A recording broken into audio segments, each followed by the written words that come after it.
ఉత్తరప్రదేశ్లోని ఘజియాబాద్లో భారీ అగ్ని ప్రమాదం జరిగింది. ఇక ఇందిరాపురంలోని గౌర్ గ్రీన్ అవెన్యూ హౌసింగ్ సొసైటీలోని ఓ అపార్ట్మెంట్లో మంటలు చెలరేగాయి. క్షణాల్లోనే మిగతా ఫ్లాట్లకు వ్యాపించింది. దీంతో తీవ్ర భయాందోళనకు గురైన నివాసితులు బయటకు పరుగులు తీశారు. ఈ సమాచారం అందిన వెంటనే అగ్నిమాపక సిబ్బంది ఘటనా స్థలానికి చేరుకుంది. 3 ఫైర్ ఇంజిన్లతో మంటలను అదుపులోకి తెచ్చేందుకు తీవ్రంగా ప్రయత్నిస్తున్నారు. మరోవైపు పలువురు ఫ్లాట్లలో చిక్కుకున్నట్లు తెలుస్తోంది.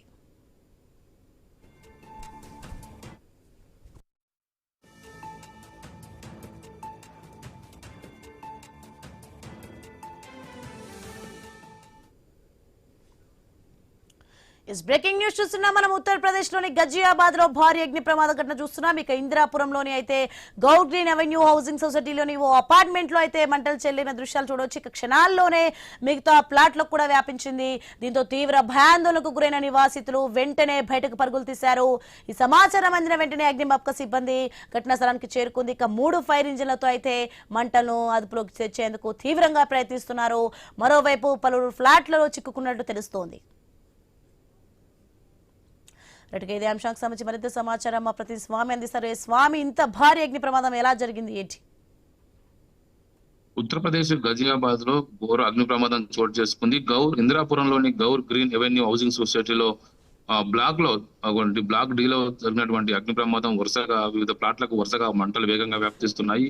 వందల సంఖ్యలో ఉండేటువంటి ఫ్లాట్లకు సంబంధించినటువంటి అపార్ట్మెంట్ వాసులంతా కూడా మంటలు వ్యాప్తిస్తున్నతో కూడా అపార్ట్మెంట్ వాసులంతా కూడా ఒక ప్లాట్ నుంచి ఇంకో ప్లాట్కు బయటికి ఆందోళనతో పరుగులు తీస్తున్నారు. దీంతో ఈ సమాచారం అందిన వెంటనే అగ్నిమాపక సిబ్బంది సంఘటన స్థలానికి చేరుకొని 3 ఫైర్ టెండర్స్ తోని మంటల్ని అదుపులోకి తీసుకురావడం కోసం తీవ్రంగా ప్రయత్నిస్తున్నారు. మరోవైపు పలువురు వివిధ ప్లాట్లలో చిక్కుకున్నట్టుగా కూడా తెలుస్తుంది. దీంతో ఈ గజియాబాద్ అగ్ని ప్రమాదాలు కూడా ఒక్కసారిగా సంచలనం లేపింది. ఒకవైపు ప్రైమ్ మినిస్టర్ నరేంద్ర మోడీ ఈ రోజు యూపీలో గంగా ఎక్స్ప్రెస్ కి సంబంధించినటువంటి ప్రారంభోత్సవ కార్యక్రమంలో పాల్గొంటున్నారు. యూపీ యంత్రాంగం అంతా కూడా అక్కడే ఉంది. ఒకవైపు ఒక ల్యాండ్ మార్క్ ప్రాజెక్టు ఈ రోజు ప్రారంభోత్సవ సందర్భంగా అక్కడ యంత్రాంగం తలమూకలై ఉన్న నేపథ్యంలో యూపీలోని ఈ Ghaziabad Indirapuram Gaur green revenue housing సొసైటీలో తెలియగిన మంటలన్నీ కూడా తీవ్ర భయాందోళన గురి చేస్తే స్థానికులంతా కూడా భయాందోళన వ్యక్తం చేస్తారు. పలువురు ప్లాట్లలో చిక్కుపోవడంతో కూడా వాళ్ళందరూ కూడా రక్షించడం కోసం ప్రయత్నం చేస్తున్నారు. ఇప్పటికే 3 ఫైర్ ఇంజన్లు రంగంలో దిగి మంటలు ఆర్పే ప్రయత్నం చేస్తున్నప్పటికీ కూడా మంటలు మిగతా ప్లాట్లకు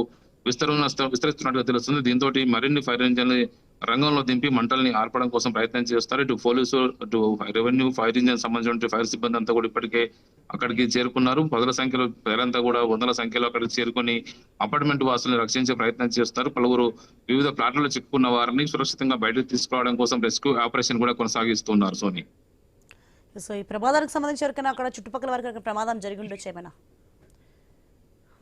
అంటే ఇప్పటివరకైతే అలాంటి సమాచారం ఏమి ఇంకా తెలియలేదు. మొత్తానికైతే ఇప్పటికీ పలు ప్లాట్లకు మొత్తం బి బ్లాక్ లో చెలరేగినటువంటి ఈ మంటలు మిగతా వాటికి అంటుకున్నట్టుగా కూడా తెలుస్తుంది. దీంతో వాటిని రక్షించడం కోసం తొలుత ప్రయత్నం చేస్తారు. మిగతా అపార్ట్మెంట్లకు వాటిని వ్యాప్తి చేయకుండా నిరోధించే ప్రయత్నం చేస్తారు. డి బ్లాక్ నుంచి 9వ అంతస్తులో ప్రధానంగా ఈ మొత్తం అపార్ట్మెంట్ ప్రాంగణంలో డి బ్లాక్ లో ఉన్నటువంటి 9వ అంతస్తులోనే ఈ మంటలు ప్రారంభమయ్యాయి. పక్కన ఉన్నటువంటి ప్లాట్లకు కూడా వేగంగా విస్తరించడంతో కూడా వేసవికాలం కావడంతో కూడా మంటలు అదుపులో తీసుకురావడం కోసం ఫైర్ టెండర్స్ ప్రయత్నం చేస్తారు. తొలుత ఎక్కడ ప్రాణ నష్టం జరగకుండా ప్రయత్నం అయితే కొనసాగిస్తారు. ప్లాట్లలో చిక్కుకున్న వారిని రెస్క్యూ ఆపరేషన్ చేసి బయటకు తీసుకొచ్చే ప్రయత్నం చేస్తూ ఉన్నారు.